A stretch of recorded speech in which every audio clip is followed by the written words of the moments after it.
What's up, good people? Mark Holmes here, and as always, I want to say thank you all for watching, commenting, subscribing, and being part of the Joe B Sports Report. Without you guys, as well as you ladies, you know that this literally does not work. It was crazy yesterday because about an hour before we got the notifications that the Cowboys had made it to Oxnard, and we saw them all getting off the bus and things and going into the hotel, motel, Holiday Inn. We got a hellacious rainstorm. You know, everybody's been dealing with this high heat, this heat wave. And we'd had, 10 days over 90, 100% humidity, steamy, hot and humid. And it's amazing because once they ended up getting to Oxnard, that storm had come through and the temperature dropped like a rock. Now I'm told, we're looking at the long-range forecast because I'm trying to figure out what to bring to Oxnard, because I know LA is hot as hell. Oxnard's about, I guess, an hour and a half or 2 hours north of LA. The difference between LA and Oxnard are crazy. The high temperature looks like it's going to be like 70, 72. I was sitting there thinking I was going to be able to go out on the beach or something or other. Shit, I better bring like, sweatshirt and long sleeve shirts. It's going to be chilly out there. And that's one of the reasons why the Cowboys, of course, go out there. Now, Jerry Jones, who is a press person's dream, because Jerry Jones is always going to say something crazy. We all remember, I want me some glory holes, or there's the Jerry Jones isms that talks about, if you were in a car wreck and you ended up severing your hand off, see, the smart man understands his anatomy, and he'll take his shirt and he'll wrap it on and put on a tourniquet, and wait for the help to arrive.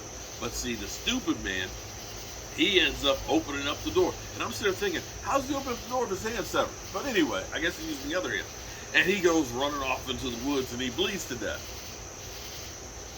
What? And today he also said, I ain't got time for a bad time. Okay, well, true. I don't know that any of us have time for a bad time. We may get one. We don't really have the time for one. But Jerry Jones got himself into some trouble today and had to issue an apology. Jerry Jones was talking about all of the greats that we have lost. From like Marion Barber and things, and him losing Maryland, his longtime assistant from even before he bought the Cowboys, back when he was an oil man, there's Rayfield Wrights and so on, and it's a long list of people that have been lost. And he started talking about Larry Lacewell, who was the head of scouting for a number of years for the Cowboys and things, who passed. And he started going off this tangent about, we need to put a midget, out there or something or other, not understanding that midget is one of those words that is now considered a derogatory term. Okay, so you don't use midget anymore. And so when he said that, I was like, oh, okay, this is going to get some blowback. In which case, he later on this evening issued an apology saying, I'm sorry, and blah, blah, blah, blah, and so on. So there's that. But now the Cowboys are in the training camp. And see, the NFL has become the kinder, gentler NFL as far as talking about practice. The good old days, you used to get in shape with practice. We're talking about, I remember in JMU, Coach Joe Brzezicki. Coach Joe Brzezicki said he wanted to run training camp like you were in the military. That everything from the time you woke up to the time that you fell out was structured where you did not have any time to yourself other than concentrating on football. And that was true because we had practice at 7 a.m. After practice, after we took our showers and everything else, we went and had brunch. So we didn't eat before our morning practice. We had brunch. While we're eating brunch, we are having team meetings. So we're in D Hall, JMU, D Hall. They're talking about practice while we're eating. After that, we broke into individual groups, okay? After we went to individual groups, we had a special teams practice, okay? Mind you, all these practices are full gear. After the special team practice, we had weight training. And after weight training, we had more meetings. After the meetings, we had our third practice of the day. Now, they didn't technically say the special teams practice was really a practice, but it was a damn practice. You had to put your gear back on and everything else. And of course, after that practice, we ate dinner, we had meetings, and then you had an hour of free time.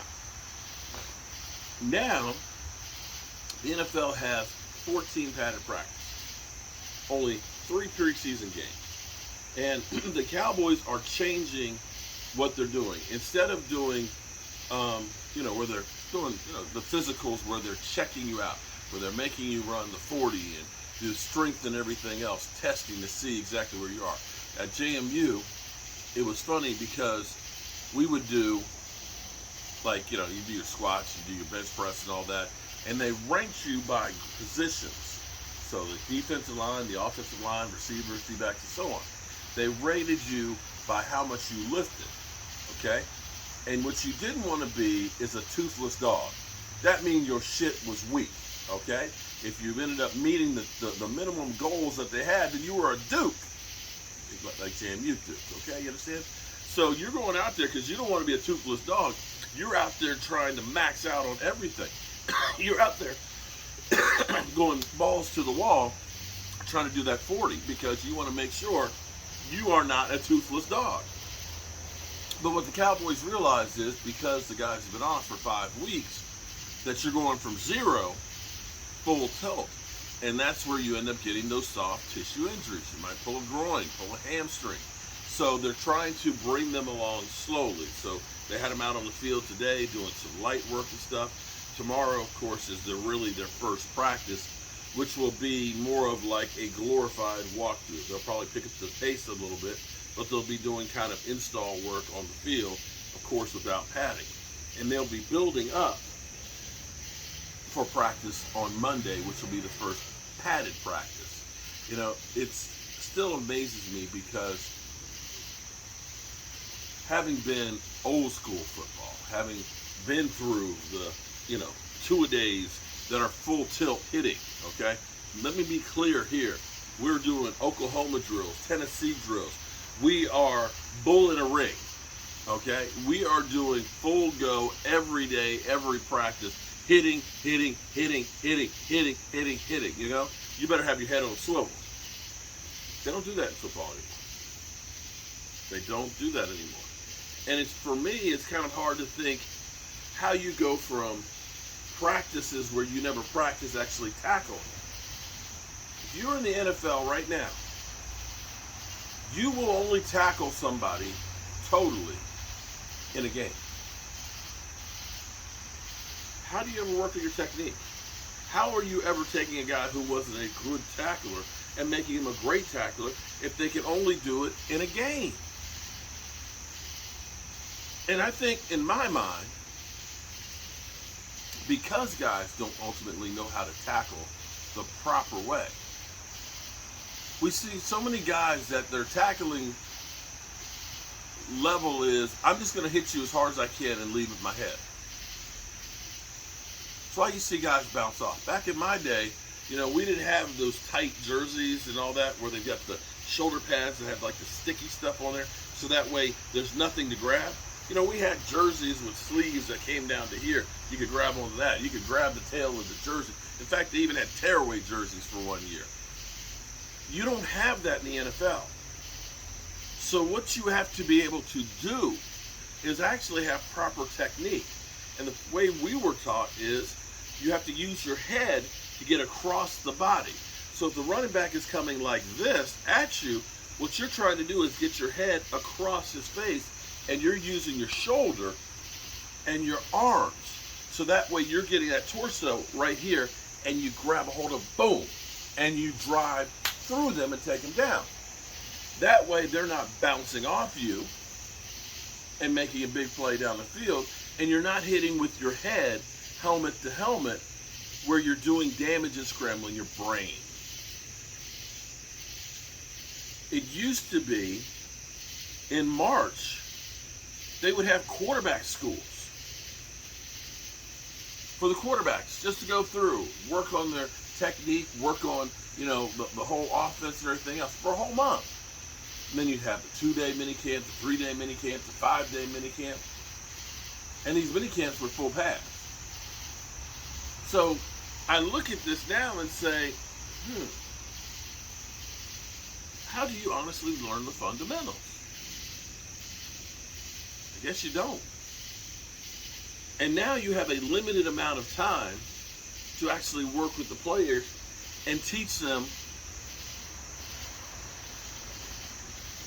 what you need them to get up. And this is why I think it's actually an advantage for the Dallas Cowboys. And you can call me crazy. You can call me a lot of things. You can call me crazy. But here's my thing.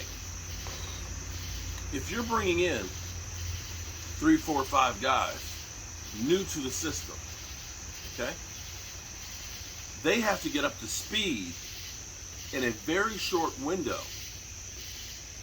to be ready to play in your system. You follow me? You think about the Eagles didn't have a mini camp at all. And we heard about Jalen Hurts was kind of struggling getting the ball to A.J. Brown. Those were valuable days to work together to start getting on the same page. And now you're going to training camp where you only have 14 padded practices. And understand, it's a lot different playing in shorts and helmet than it is when you're going full toe and with pads on. And for the Cowboys, especially on defense, to have all of those guys that are returning that were vital to last year, knowing the system is going to be an advantage, especially early for the team. Now, maybe I'm crazy, maybe I'm delusional, but unlike the talking heads out there, I actually think the Cowboys are going to do pretty good. We'll find out by the end of the year if I'm right or wrong. But I appreciate each and every one of you all. Football is back. I'm going to be on the road tomorrow. I'm back on Thursday. And I'll be getting packed up and ready to go because I'm headed for Oxnard. Can't believe it. All right, good people. I love you. Oh, I messed up. Like I always tell you guys, be sure to tell the people you love them. You might not get the chance again. Love you guys. Peace out.